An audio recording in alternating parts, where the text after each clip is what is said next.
तर मित्रांनो, जय महाराष्ट्र. नमस्कार. माझं नाव आहे विशाल आणि तुम्ही बघतायत मराठी ट्रॅव्हल वर्ल्ड. आज आपण एका नव्या प्रवासाला सुरुवात करत आहोत आणि मी निघालोय इराणला. सद्यस्थितीला इराणमध्ये असलेली युद्धजन्य परिस्थिती आणि इराण इस्रायलमधला संघर्ष चांगलाच चर्चेत आहे. अशा परिस्थितीमध्ये इराणमध्ये प्रवास करणं नक्की किती आव्हानात्मक असेल आणि माझा इथला एक्सपिरियन्स कसा असणार आहे यासाठी मी खूप जास्त एक्सायटेड आहे. तर बघूया प्रवास कसा होतो ते. मी सध्या आहे Chhatrapati Shivaji Maharaj international airport terminal 2 वरती आणि निघालोय माझ्या बोर्डिंग गेटकडे.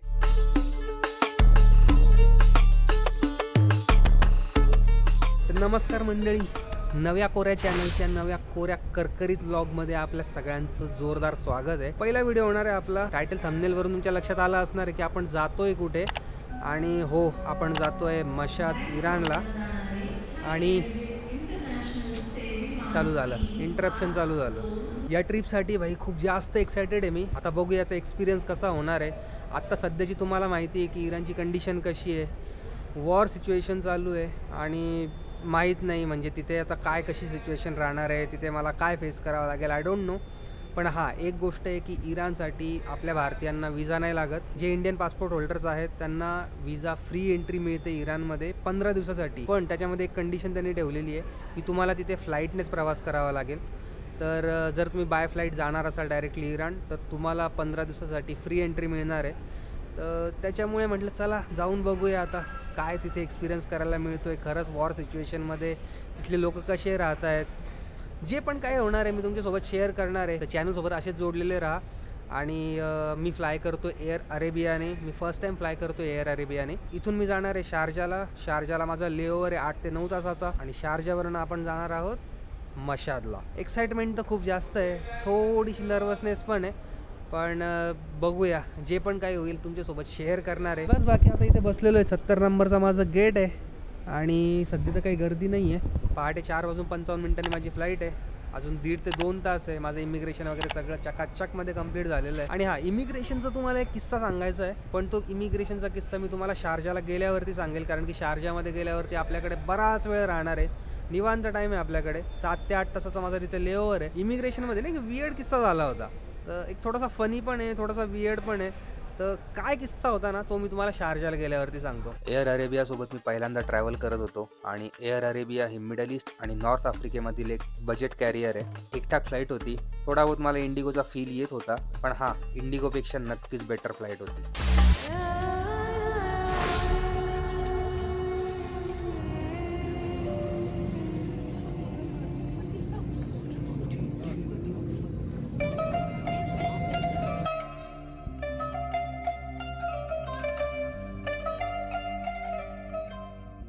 तर मित्रांनो, 16-17 तासाचा प्रवास करून फायनली मी पोहोचलो आहे इराणच्या धर्तीवरती. मी पोहोचलो आहे मशादला.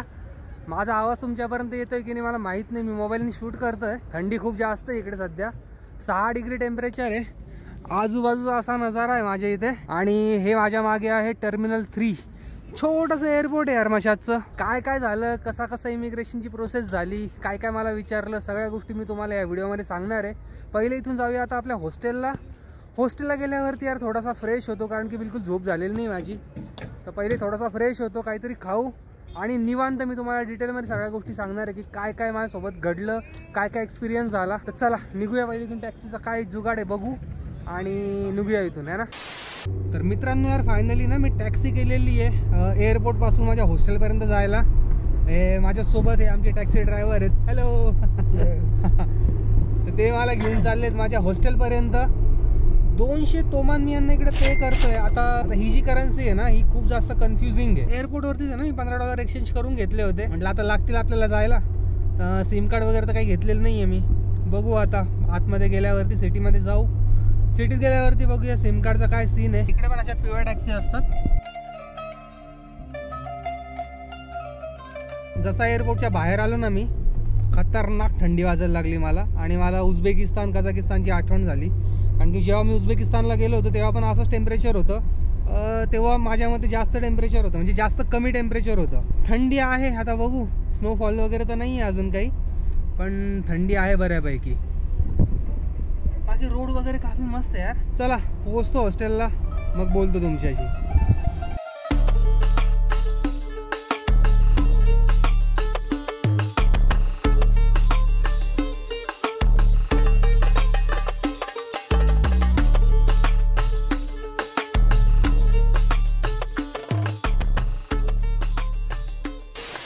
मित्रांनो, फायनली हॉस्टेलला पोहोचलो आणि हॉस्टेलला पोहोचून तयार वगैरे होऊन मी इथे एका दुकानात आलेलो आहे. दुकान म्हणजे एक सुपर मार्केट आहे, एक टिपिकल इराणियन सुपर मार्केट मशाद ह्या शहरामध्ये.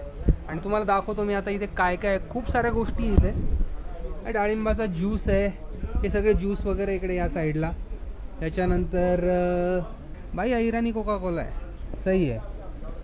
त्याच्यानंतर इकडे मी तुम्हाला दाखवतो, हे मीट सेक्शन आहे. हे जे दिसतं तुम्हाला हे शीप मीट आहे. मला आधी वाटलं की हे काऊ मीट आहे, पण हे काऊ मीट नाही, शीप मीट आहे. त्याच्यानंतर हे जे रेडवालं दिसतं ना, हे रेडवालं हे काऊ मीट आहे, बाकी हे शीप मीट आहे. इकडे चिकन आहे. त्याच्यानंतर हे वेगवेगळ्या प्रकारचे मटन चिकन दिसत आहेत इकडे. आणि इकडे दही वगैरे भरपूरशा गोष्टी तुम्हाला मिळतील, ज्या आपल्याकडे सगळ्या गोष्टी मिळतात ना, बस सगळ्या त्याच गोष्टी आहेत इकडे. हे स्नॅक्स वगैरे तुम्हाला दिसतं इकडे, सगळ्या शेंगदाणे, फुटाणे, अक्रोड, बदाम, काजू, सगळ्या गोष्टी तुम्हाला इथे बघायला मिळतील. मोठंसं सुपर मार्केट आहे, म्हणजे चांगलं बऱ्यापैकी मोठं आहे. आणि तुम्ही म्हणत असाल की हा डायरेक्ट हॉस्टेलला गेला, हॉस्टेलवरून डायरेक्ट इकडे सुपर मार्केटमध्ये कसं काय आला. त्याच्या मागची एक कहाणी आहे. एअरपोर्टवरून टॅक्सी केली, टॅक्सी करून मी हॉस्टेलला आलो. हॉस्टेलचे जे माझे ओनर आहे ना, बुजुर्ग आहे, थोडेसे म्हातारे, पण भाई इतके जबरदस्त आहे ना की त्यांनी एक तर मला डिस्काउंट पण दिला. आणि डिस्काउंट दिल्यानंतर बऱ्याचशा गोष्टी त्यांनी मला सांगितल्या की इराणमध्ये तुम्हाला फिरताना काय काय करावं लागेल. येस कमी की इराणमध्ये तुम्ही कसे फिरू शकतात, कुठल्या गोष्टीची काळजी घ्यायची आहे, बऱ्याच गोष्टी त्यांनी मला सांगितल्या. मी तुम्हाला त्यांच्याशी ओळख करून देतो. जमशेदजी सर आहेत आपल्यासोबत. Jamshedji sir, hello.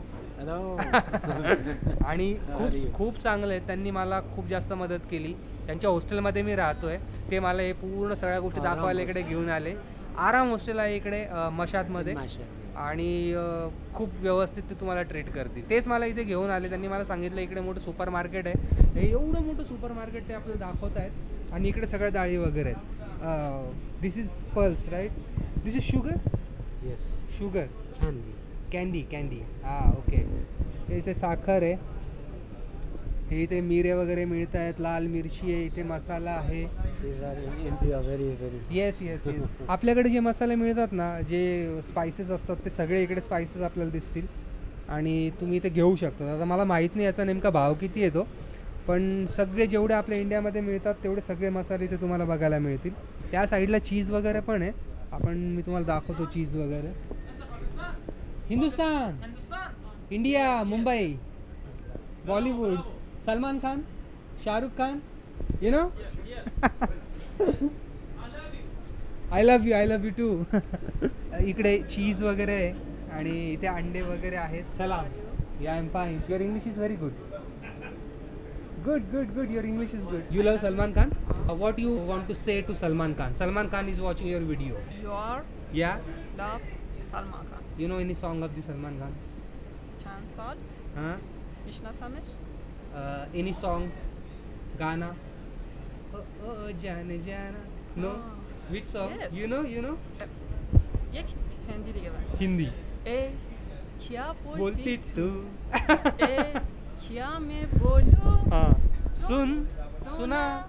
آنکھیں کندالا کیا کرو آنکھیں کندالا دل पे ये मर्दा है दिल पे समर्दा है चन्यूज़ पर्दा है पचकया है. क्या बात है, very nice. Another any actresses do you like? Aishwarya Rai, Rani Aishwarya Mukherjee, Rai, Sridevi, Sridevi. بعد Shahrukh Khan, Shahrukh Khan, Salman Khan. Yes. و کاریشنا کپور. Karishma Kapoor, Govinda. Govinda. Nice. बाहर कितनी सर्दी है, अंदर कितनी गर्मी है, बाहर कितनी सर्दी है. मेरी हालत जैसे कर दी है. Wow, your Hindi and your English is very nice. Thank you so much. Thank you तशक्कुर. Yes. आत्ताशी काय सुरुवात झालेली आहे इथे, आणि आता तर पुढे जेवढे पण व्हिडिओज येतील ते सगळे जबरदस्त राहणार आहेत. तर एक पण व्हिडिओ मिस करू नका. तुम्हाला खूप चांगले व्हिडिओ इथे बघायला मिळणार आहे. पण बाकी यार मजा आली आता, आणि उद्या परत येईल मी, पुन्हा येईल मी एकदा. मी पुन्हा येईन. 25,000 तोमांमध्ये घेतलेलं आहे हे कोक. आता एक्झॅक्ट मला त्याची किंमत माहीत नाही नेमकी किती आहे, 30 रुपये, 40 रुपये, 50 रुपये. मी घरी गेल्यावरती ते कॅल्क्युलेट करेल आणि बघेल, कारण की यार लोक खूप चांगले तिकडे. त्याच्यामुळे मी आल्यानंतर बघितलं, जे $15 मी केलेले होते त्याच्यातूनच मी सगळा खर्च करतोय. ते सगळे घरी गेल्यावरती बघूया. तशक्कुर, थँक्यू सो मच. आणि 50ची नोट दिली होती मी, हे रिटर्न मला मिळालेले. By the way what is your name? नाम नाम नाम सनम. विशाल. विशाल या. Bye bye. Hello. Tell me yourself, what is your name? Hindi, Urdu, नाम नाम नाम. रफीक. ईरानी नाम. Your name. This is your shop? This is your shop? तर जसं तुम्ही बघितलं मित्रांनो, इकडे आलो, सगळे जेवढे पण लोक आहेत खूप जास्त फ्रेंडली आहे आणि सगळेजण वेलकम करतायत, बोलवत आहेत. त्यांनी मला दुकानामध्ये बोलून, त्यांच्या दुकानामध्ये उभा आहे. हे बघा तुम्ही बघू शकतात माझ्या मागे की मी त्यांच्या दुकानामध्ये उभा आहे. तर बाई फर्स्ट इम्प्रेशन माझं एकदम जबरदस्त झालेलं आहे इथे.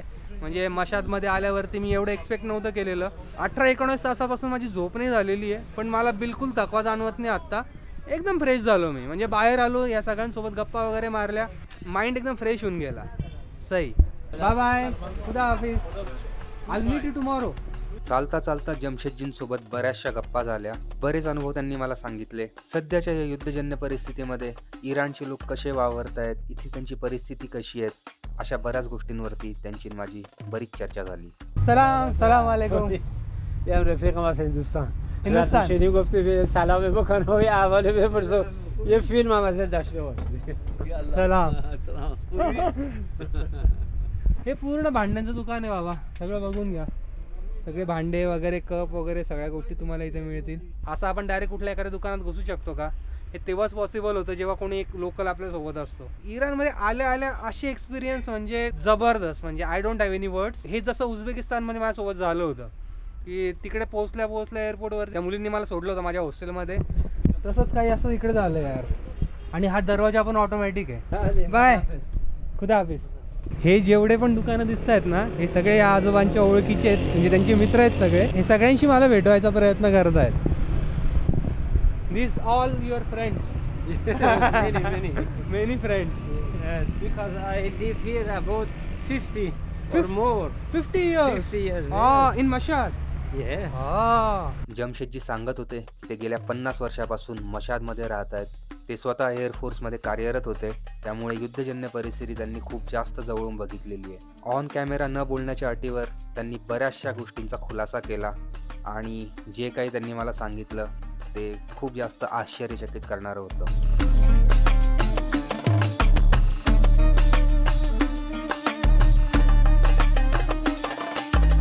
जुना टाईपचा फोन दिसला आहे इथे मला आणि बंदच वाटतोय तो मला, पण अजूनही तो तसाच आहे. चला बस आता फिरतोय यार इकडे मस्त, जरा बघतोय काय काही नाही. जमशेदजी मला घेऊन आले. इकडे एक रेस्टॉरंट आहे, छोटंसं रेस्टॉरंट आहे. हे जे आहेत ना जमशेदजी, हे मला घेऊन आले यार इकडे. ते म्हणे की चल मी तुला फिरवतो, थोडासा तुला एक वॉकिंग टूर देतो. तर मला ते म्हटले की चल यार तुला फिरवतो मी, आणि मला सगळे दुकानं दाखवत आहे. दिस इज अ बिग रेस्टॉरंट. एक मोठा रेस्टॉरंट आहे, एक मोठा रेस्टॉरंट आहे उम्मीद नावानी. आणि थंडी आहे, म्हणजे बऱ्यापैकी थंडी आहे, पण ते म्हणतात की मला एवढी थंडी वाजत नाही आहे. आता अर्थात ठीक आहे यार, त्यांच्यासाठी ही थंडी एवढी नाहीच आहे, पण आपल्यासाठी बऱ्यापैकी ती थंडी आहे. हे अशा प्रकारचे इथे ATMs असतात. तिकडे बाई कटिंग विटिंगचे पण दुकान आहे, पद्धतशीर. बार्बर. हे 2-4 एका लाईनीमध्ये बार्बर शॉप्स आहेत. बराच वेळ पायी चालून चालून पोटात कावळे काव करायला लागले होते आणि लागली होती जोरदार भूक. मध्येच रस्त्यामध्ये आम्हाला एक टिपिकल इराणी नानचं दुकान दिसलं. तिथून एक नान आम्ही घेतला आणि निघालो आमच्या हॉस्टेलकडे. इराणी लोक किती काइंड असतात, किती जास्त हॉस्पिटेबल असतात, या सगळ्या गोष्टी मी याआधी ऐकलेल्या होत्या, पण आज मी ह्या सगळ्या गोष्टी स्वतः अनुभवत होतो. कारण की जसं आम्ही हॉस्टेलला पोहोचलो, जमशेदजी स्वतः आले. वरती त्यांचं घर होतं. घरून ते तेल, पॅन, सगळ्या गोष्टी खाली घेऊन आले.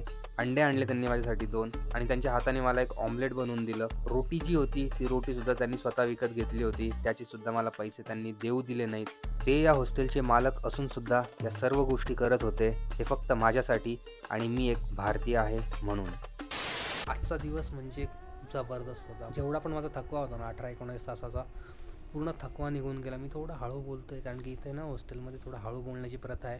जास्त जोरात इथं कोणी बोलत नाही आणि त्याच्यामुळे मी हळू बोलतो आहे. कधी कधी ना तुम्हाला लक्झरी गोष्टी सोडून तुम्हाला तिथला लोकल अनुभव पण घ्यावा लागतो आणि तो घेतला पाहिजे. त्याच्यामुळे ना या काही गोष्टी तुम्हाला असं वाटत असेल की हॉस्टेल तुम्हाला एकदम साधारण दिसत असेल, बेड छोटासा आहे आणि पण एक गोष्ट इथे सगळ्या गोष्टी मला मिळालेल्या आहेत. मला फ्रीज मिळालेला आहे, मला तिथे गॅस मिळालेला आहे, इथे मला कपाट मिळालेलं आहे. त्याच्यानंतर मेन गोष्ट आहे की जे इथले ओनर आहेत जमशेद काका, म्हणजे जे जमशेद चाचा आहे, इतके काइंड आहेत, इतके जबरदस्त आहे किंवा त्यांचं वय झालेलं असूनसुद्धा, त्यांचा एक पाय दुखत असूनसुद्धा 3 ते 4 किलोमीटर त्यांनी जवळ मला पूर्ण फिरवलं. त्यांच्या मित्रांची दुकानं दाखवले, त्यांची भेट घालून दिली, भरपूर आमचं बोलणं झालं, भरपूर विषयांवरती गप्पा गोष्टी मारल्या आणि 50 वर्षापासून ते मशादमध्ये राहत आहेत. त्यांनी खूप गोष्टी शेअर केल्या की त्यांच्या आधीच्या जीवनामध्ये काय काय झालं होतं, जेव्हा इराणमध्ये वॉर चालू होतं तेव्हाची सिच्युएशन कशी होती, आत्ताची सिच्युएशन कशी आहे, बऱ्याच गोष्टींवरती बोलणं झालं. वर्थ इट आहे. म्हणजे 600 रुपये मी ह्या रूमसाठी देतो आहे, पण जो एक्सपिरियन्स मला मिळाला आहे ना तो मोर दॅन सफिशियंट आहे. म्हणजे जबरदस्त, आउटस्टँडिंग. आणि त्यात भरात भर म्हणून त्यांनी माझ्यासाठी रोटी घेतली. म्हणजे एक ब्रेड त्यांनी माझ्यासाठी स्वतः विकत घेतला. मी तिथे पैसे देणार 2000 रियाल का 2000 तोमांची ती रोटी होती. तर मी व्लॉग करत असताना त्यांनी त्यांचं कार्ड, इथे एक लोकल कार्ड चालतं त्यांच्या बँकेचं, ते कार्ड त्यांनी टॅप केलं आणि ती रोटी त्यांनी घेतली. त्या रोटीचे मला त्यांनी पैसे देऊ दिले नाही आणि त्यावरच ते थांबले नाही. त्यांनी माझ्यासाठी त्यांच्या घरातून 2 अंडी आणले, तिखट आणलं, मीठ आणलं, तेल आणलं, पॅन आणला, मला दिलाच नाही. त्यांनी त्यांच्या हाताने मला ऑमलेट बनवून दिलं, ऑमलेट आणि अंडं बनवून दिलं आणि ते मला त्यांनी खायला दिलं. तुम्हाला दाखवतो, हे बघा, हे इथे ऑमलेट आहे, ही रोटी आहे, मीठ आहे, हे तिखट आहे. आता तुम्ही मला सांगा की लक्झरी महत्त्वाची इथे की एक्सपिरियन्स महत्त्वाचा? 5000च्या हॉटेलमध्ये जर राहिलो असतो तर मला असा एक्सपिरियन्स मिळाला असता का? नसता मिळाला. ज्या लोकांशी मी बोललो, आउटस्टँडिंग. म्हणजे इथले लोक एवढे फ्रेंडली आहेत की वाव, म्हणजे जबरदस्त. जिथे पण गेलो ते हसून तुम्हाला ग्रीट करतात, बोलतात आणि त्यांना जर म्हटलं ना की तुम्ही इंडियामधून आहे, हिंदुस्थानमधून आहे, ते अजून जास्त खुश होतात. माहीत नाही, म्हणजे पहिलाच दिवस होता, पूर्ण दिवस नाही, अर्धाच दिवस. आता खरी ट्रिप आपली उद्यापासून सुरू होणार आहे. तर बघूया, जे पण काही घडेल, जे पण काही मी एक्सपिरियन्सेस घेईल ते सगळे मी तुमच्यासोबत शेअर करणार आहे. याच्यानंतर मी तुम्हाला सांगणार आहे माझा एक्सपिरियन्स काय झाला इमिग्रेशनचा. पटापट पहिले जेवण करून घेतो आणि तुम्हाला सांगतो इमिग्रेशनमध्ये नेमकं काय झालं होतं.